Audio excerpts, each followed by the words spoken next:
Mauricio Alarcón, director de la Fundación Ciudadanía en Desarrollo. Buenos días. Crónica de una muerte anunciada. Esto ya sabíamos que iba a pasar.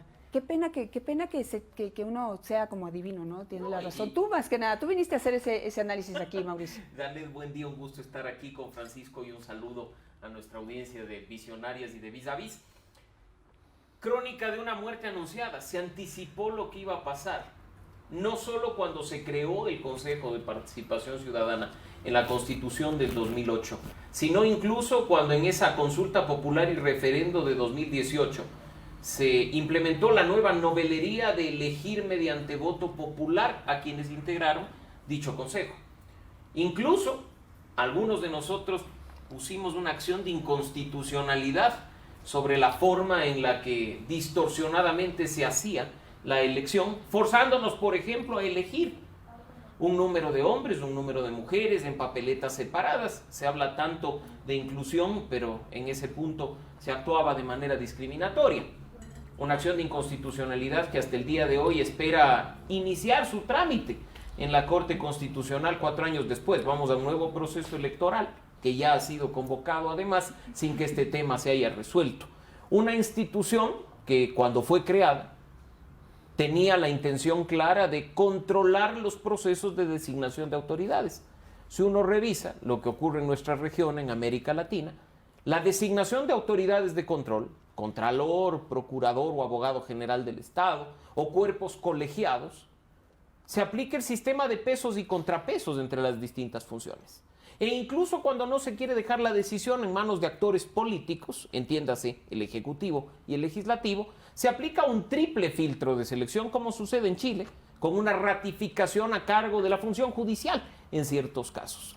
Pero la novelería de los concursos públicos en 2008 sonó interesante y el resultado, hasta el día de hoy, ha sido cooptación de las instituciones o incapacidad para renovación, como lo señalaba el consejero Bravo. En este momento yo creo que hay que dejar, lo he venido diciendo, el beneficio de la duda a esta nueva mayoría que ha actuado en los últimos días para ver si pueden enderezar lo que hasta hace muy poco estaba chueco al interior del Consejo, volver a tomar la senda de los concursos y de las deudas pendientes y darle al país procesos limpios, objetivos, en los que el mejor postulante sea seleccionado y en el que las comisiones ciudadanas actúen de manera independiente, no como se pretendió en el reglamento original de Contralor y en los otros, meterle la mano directamente desde la presidencia, nombrando el secretario o secretaria de las comisiones ciudadanas a partir de una terna puesta por la autoridad del Consejo.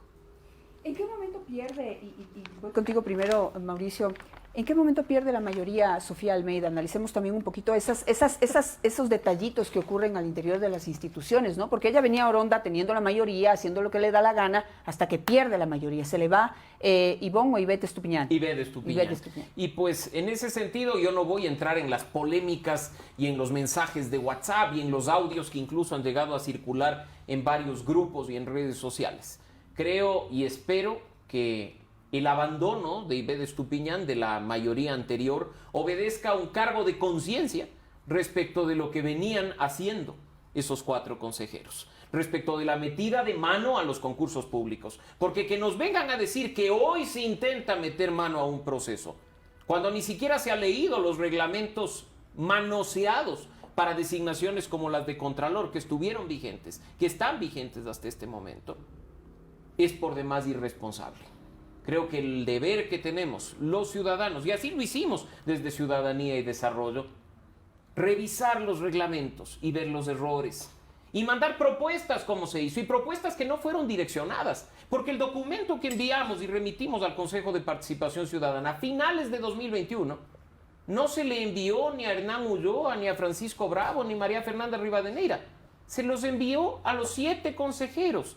Tan así que hasta el día de hoy espero del despacho de la expresidenta la fe de recepción que nos ofreció su asesora y que nos motivó, a pesar de la época crítica de contagios de en diciembre, a dirigirnos personalmente a la ventanilla del Consejo para ingresar dicho documento, en el que observábamos lo que consta en el reglamento de la Contraloría y hacíamos algunas sugerencias para equilibrar el proceso, para hacerlo Sí. justo, para hacerlo transparente. Sobre Ibé de Estupiñán, yo le preguntaría a Sofía Almeida, ¿por qué no sacó los audios que están circulando ahora cuando realmente los obtuvo, que es hace más o menos un año?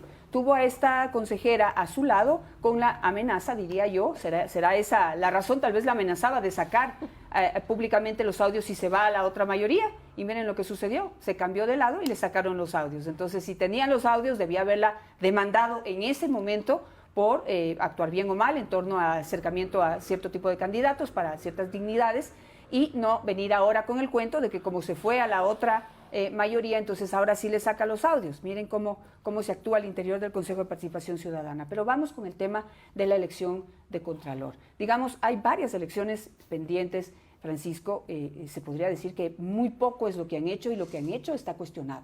Pero vamos con el de Contralor, que es quizás el más polémico. ¿Qué pasó con el reglamento? Porque tenían un reglamento y luego se cambió y más o menos se acomodó para poder elegir un contralor, digamos, con receta.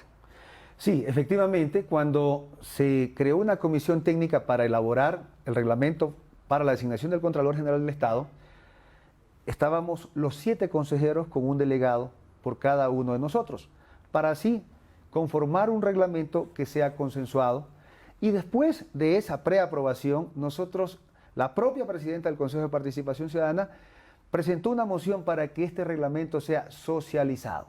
Entonces, luego de esa socialización llegaron los aportes ciudadanos, tal como lo que ha dicho aquí el señor Alarcón, y esos aportes ciudadanos jamás fueron recogidos. ¿Qué hicieron con esos aportes ciudadanos? Los cogieron y los guardaron al cajón o lo echaron a la basura, a tal punto que habían importantes aportes ciudadanos.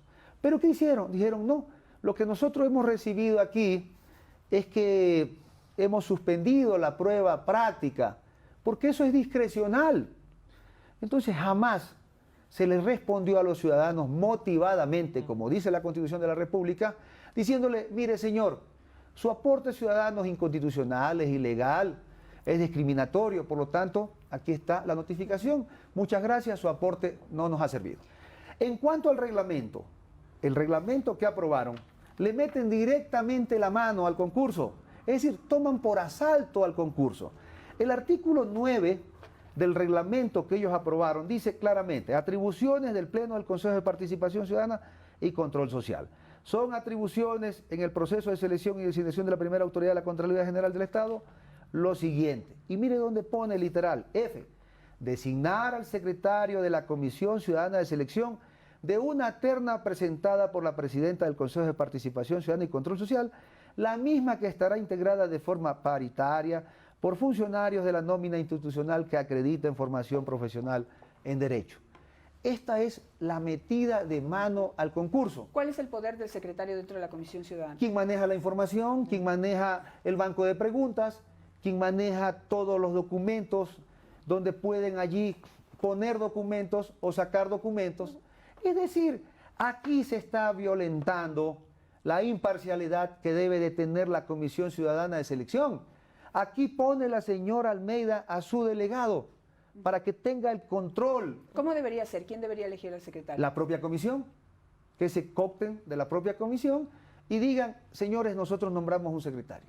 Esto es lo que queremos cambiar. Nosotros no queremos reformar nada. Se han inventado diciendo que queremos poner una entrevista y que esa entrevista es discrecional.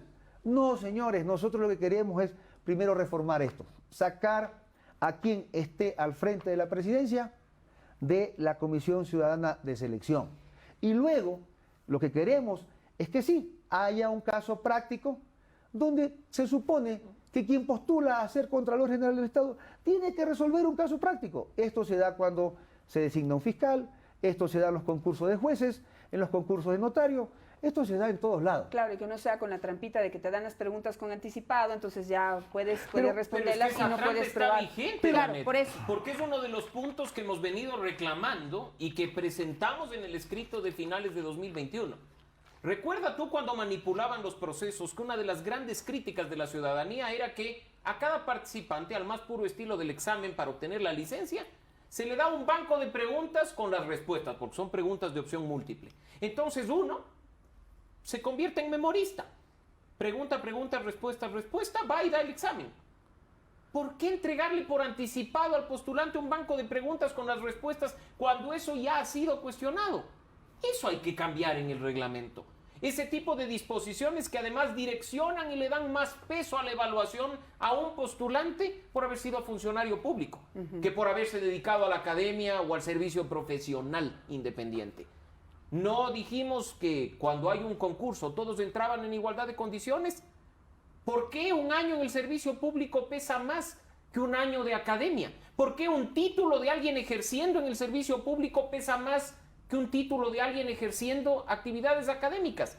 ¿O es que acaso la mayoría entonces aprobó un reglamento direccionado para poner a un conocido político o a una conocida autoridad pública en la Contraloría General del Estado? Capaz que por ahí también viene la indignación y por ahí también se están moviendo las fichas del juicio político al interior de la Asamblea Nacional. También debería tener peso la experiencia, Mauricio, no sé qué piensas, porque... Por supuesto. Sobre todo porque la Contraloría General del Estado es una entidad técnica que tiene mucho que ver con contratos petroleros, con contratos mineros ahora, con contratos de construcciones de obra pública. Entonces no tiene que ser solo alguien que eso. sepa de eso. ¿Qué se criticó en su momento de un fiscal puesto a dedo por un gobierno anterior? Que era abogado, por supuesto, pero que su experiencia era en derecho laboral, no en derecho penal, recordarás tú, Galo Chiriboga. ¿Por qué un contralor podría provenir de la ingeniería comercial? ¿Qué relación hay entre la ingeniería comercial y las labores de la Contraloría? ¿Por qué meter títulos no afines a la labor del Contralor General del Estado para la valoración, tanto en experiencia específica incluso? ¿Y por qué excluirlos también? Porque creo que no están incluidos, por ejemplo, las personas que puedan tener experiencia en obra pública. Pero necesitamos, Janet, especialización para no tener improvisados en las instituciones de control, para no tener todólogos en las instituciones de control. Y no es excusa en este caso decir que pues entra la persona y tiene la posibilidad de contratar asesores en las distintas áreas. Insisto, ¿no será caso que la mayoría anterior aprobó un reglamento direccionado? Yo les invito a ustedes a revisar dicho reglamento y a darse cuenta por sí solos, no por lo que digamos en este espacio o por lo que desde las organizaciones mencionemos, si hay o no hay metida de mano. ¿Por qué se vuelve a cambiar un reglamento? En este momento, la nueva mayoría, Janet, por ejemplo, podría perfectamente tomar la terna que ha presentado el presidente de la República y aplicando las normas, que aunque no nos guste, dejó el Consejo Transitorio, y a designar superintendente de compañías, habilitar el proceso de impugnación ciudadana. ¿Por qué modificar el reglamento y cambiar una regla? Porque hoy la coma y primer debate y segundo debate para ganar tiempo. ¿Qué intereses hubo detrás de modificar una vez más los reglamentos para los concursos públicos? Claro que sí, porque tenemos todavía un defensor del pueblo encargado y porque no tenemos defensor público. En fin, no se ha hecho como el trabajo de manera prolija. ¿Cuáles son las alternativas, Francisco? El reto es grande en este momento con esta nueva mayoría que nos toca confiar. Nos toca confiar, y discúlpeme que le diga así, no es que desconfíe de usted ni de Hernán Ulloa, pero nos toca desconfiar en cómo funciona esa institución y cómo finalmente permean las presiones y los intereses políticos, las amenazas, y no les dejan hacer lo que tienen que hacer. Mire, Janet, para poder tener legitimidad hay que actuar con transparencia. Si no se actúa con transparencia, no habrá legitimidad. Imagínese usted, voy a referirme nuevamente al reglamento de Contralor General del Estado, porque es importante analizar esto. Yo no sé si la señora asambleísta ponente del juicio político ha leído el reglamento. Aquí, por ejemplo, dice que las preguntas se las entregarán con 48 horas de anticipación. Es decir, ¿y quién va a manejar esas preguntas? El señor secretario delegado de la señora presidenta. Y aquí tengo los dos reglamentos. El que designaron a Carlos Polit, que por poco el Consejo de Participación Ciudadana le queda debiendo puntos, y el que aprobó la señora Almeida. Oiga, réplicas. Fiel Claro. copias. El uno con el otro son gemelos. Aquí también habla, cuando designaron a Polit, de que el banco de preguntas se los entregarían con 48 horas de anticipación. Entonces, claramente, aquí se puede evidenciar que es fiel copia, réplica, de cómo han hecho un reglamento a la medida del cliente. Es decir, le han tomado las medidas, le han puesto que tiene que tener años en el ejercicio público se valora más que el ejercicio académico. Entonces, cosas de estas que son tan bárbaras. Entonces, nosotros lo que vamos a hacer es una cruzada, vamos a hacer una minga para poder enderezar todas estas barbaridades. Para eso, nosotros somos de trabajo, creemos que solo actuando de forma transparente y siendo persistentes, trabajando en jornadas extendidas, podemos reencauzar, reflotar esta nave que la señora Almeida le había puesto. ¿Qué van a hacer con el reglamento para elegir contralor? Lo vamos a reformar. Lo vamos a reformar porque esto lo pide la ciudadanía. ¿Pero cómo? ¿Van a tomar, por ejemplo, las sugerencias de Mauricio Alarcón? Efectivamente, sí son sugerencias válidas. Son sugerencias que aportan a la transparencia. Entonces, solo siendo transparente legitimaremos los concursos.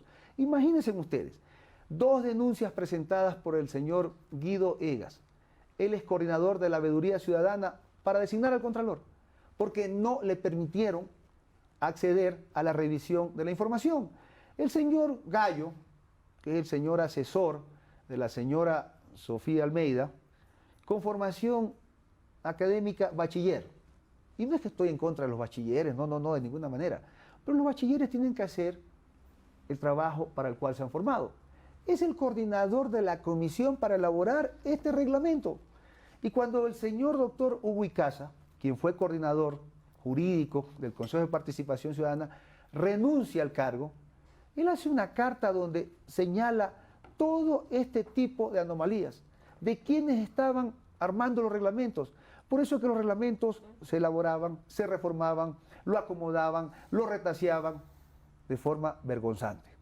Eso lo vamos nosotros a corregir, y lo vamos a corregir receptando los aportes ciudadanos que no receptó, que no le dieron valor, que jugaron con la ciudadanía estos señores. O sea, esos ya están ahí, solamente tienen que organizarlos. ¿O cuánto tiempo va a tomar esto? Porque no podemos esperar más. Eso es sencillo, los aportes ya están. El consejero Hernán Ulloa es el ponente de esta reforma, tiene toda la información. Lo que pasa es que, ¿cómo podíamos avanzar si la señora Almeida bloqueaba permanentemente las sesiones con el tema del aluvión, con el tema del internet, con el tema de calamidad doméstica? Es decir, todo un sinnúmero de domesticidades para poder bloquear el normal desarrollo de la institución. Yo creo que las instituciones no deberían de responder por los desaciertos, por los desatinos de quien las dirige. Mauricio, no sé si tienes algo que agregar aquí, porque quisiera pasar a analizar la reacción de la Asamblea Nacional, que es más increíble que lo que ha ocurrido con Sofía Almeida y, por ejemplo, diciendo que el Consejo de Participación está afectado por el aluvión de La Gasca, como 4 kilómetros más allá. En fin, y todos estos argumentos absurdos, ¿no? Inaceptables, indignantes. Pero viene la Asamblea Nacional y dice, vamos a hacer juicio político, y no se va en contra yo creo que del Consejo como tal, porque la Asamblea debería disimular un poquito, siquiera, ¿no? No, es que no se cuidan ni las formas. De la institución del Consejo como tal. No, se va contra los 4 consejeros que quieren hacer las cosas bien, es decir, que quieren, por ejemplo, hacer una reforma a este reglamento de contralor para no elegir un contralor a dedo, bajo receta, con nombre y apellido, sino al mejor ecuatoriano que pueda ocupar esa instancia, esa responsabilidad. ¿Qué dirías tú de la actuación de la Asamblea Nacional? No está en discusión si nuestros legisladores tienen o no la capacidad de fiscalizar, como dice la Constitución, autoridades y cuerpos colegiados. No está en duda que recogiendo un número de firmas se puede solicitar el juicio político de una autoridad o de un cuerpo colegiado. Pero sorprende, en primer lugar, la manipulación que se da a las causales establecidas constitucionalmente para iniciar un proceso de enjuiciamiento político, y sorprende, más aún, el acto de comunicarlo a la ciudadanía, uniendo al agua y al aceite, y dejando que nosotros, por sentido común, los ciudadanos, saquemos conclusiones respecto a qué hay detrás. Se criticó durante mucho tiempo la relación de la expresidenta del Consejo con su tío, el asambleísta Luis Almeida. Es él uno de los promotores del juicio político. Si es que se dudaba de esa relación directa o esa influencia directa, basta regresar a ver el concurso de la Corte Constitucional, pues, donde para la terna de la función de transparencia y control social, la señora Almeida propone a un asesor de su tío en la Asamblea Nacional. Por supuesto, renunció a medio camino, pero creo que 1 más 1 son 2. No necesitamos ser ni cientistas políticos ni físicos para llegar a conclusiones como esas. Desafortunadamente, como dice la Constitución, un proceso de juicio político necesita, en este caso, una mayoría absoluta. Poco más de 70 votos, que al menos del acto comunicacional uno podría pensar que los hay. 80 votos dice que tienen, ¿no? Yo me pregunto, está terminando el juicio político contra la superintendenta de bancos. Viene un juicio político contra el contralor, contra el procurador, contra los miembros del Consejo Nacional Electoral y contra los miembros del Consejo de la Judicatura, presentado hace muy pocos días por el asambleísta de UNES, Fausto Jarrín. La norma legislativa, la ley orgánica de la función legislativa vigente, dice que mientras la comisión conoce un juicio político, no puede conocer otro, y que además estos juicios políticos se van evacuando ya en la práctica en orden de llegada para respetar cómo ha venido funcionando la comisión y el proceso de fiscalización en la Asamblea. Con suerte, el juicio político contra la nueva mayoría del Consejo de Participación Ciudadana entrará quizá en octubre, noviembre de este año. ¿Para qué? Para elegir nuevos miembros en febrero del 2023, cuando el proceso de renovación está a puertas. Ojalá no sea simplemente una amenaza con el objetivo de presionar a quienes hoy están en la mayoría del Consejo a actuar de determinada manera. Y ojalá, al igual que está pasando con otros juicios políticos, prime la sensatez, el sentido común y el respeto a la norma, para ver si es que efectivamente se incurre o no en las causales que generan una posible destitución. El juicio político no debe ser tomado como chiste, ni debe ser tomado como represalia por cómo actúa una autoridad. Hay causales establecidas en la Constitución y estas tienen que ser respetadas.